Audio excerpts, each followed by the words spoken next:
Hi everyone, and welcome to this week's video, which is another clip recorded from last weekend's visit to One Planet Adventure Llandegla, which was a blast out with the guys from the Cannock Chase E-Bike Group.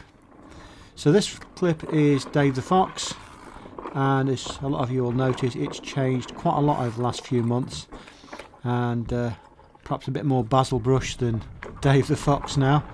It's certainly more fun, I think, and seems to be a lot less intimidating now you're not weaving through the trees. Obviously the trail itself hasn't changed particularly, but you can see the trail sort of zigzagging off down the hillside quite well, and I find it tends to encourage me to go quite a bit faster. Again, not to say I'm going to break any land speed records, I don't think I'm ever going to do that, but I'm certainly a lot faster down here now because you can see the track ahead a lot further than you used to be able to. As you can see, it flows so well, and you can actually see what's around the corner, which is quite unusual for this place. So it flows very well, left and right, over these little jumps, which I don't jump, I roll, because that's the way I roll, as they say. Yeah, so this is Dave the Fox.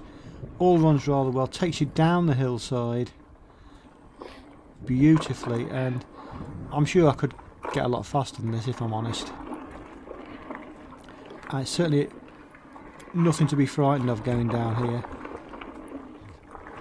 I could probably get hair on some of these if I really tried. So, moving on to the next bit, this is Badger's Rise.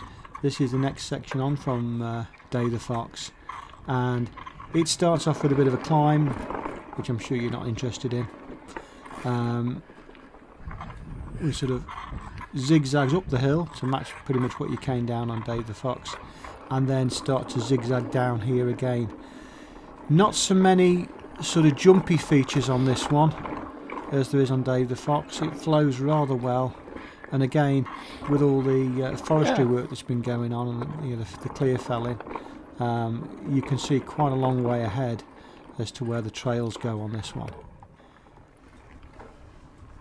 So this continues zigzagging on down the hillside.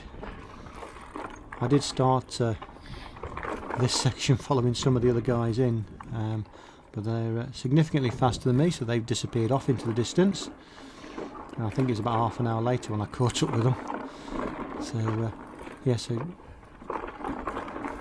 over these little jumps, which all help you gather a bit of speed, and if I had the confidence I could get quite a bit of air on them, but it certainly gets shifting down here quite a rate of knots, and there's definitely scope for going a lot faster. These little tabletops are really good for practicing your jumps and that, and nothing to worry about if you don't quite get it right. So yeah, I think this is the last couple of bends on this one as we head out of it. Considering this is supposed to be graded black, I wouldn't have really, again, worried about it too much being black, more of a fast red really. Okay, so we've moved on a little bit later in the run now, and riding through the woods here, the sunlight was absolutely stunning as it came through the trees there. And this is heading now to the Golden Trail, which starts off as soon as you come onto this boardwalk section, which I love and hate at the same time. I think it's absolutely brilliant, but if you look off to the left there, it's really intimidating, some of them edges. They're not massive drops, but they're enough to hurt if you get it wrong, and whilst it seems reasonably wide, I still suffer a paranoia that I'll fall off the edge, and I've seen one or two people do just that. And it's by all means not flat, not all of it. As you can see me going up and down over some of these sort of rises and falls on this, and then it's even got a little bit of banking on as well. So all good fun, I love doing it, but it frightens the life out of me at the same time. And then you come to the end and drop off there, and back onto the solid stuff. And then as we follow it down the Golden Trail, there's a few other little bits of boardwalk there, and it just rolls and gathers speed beautifully.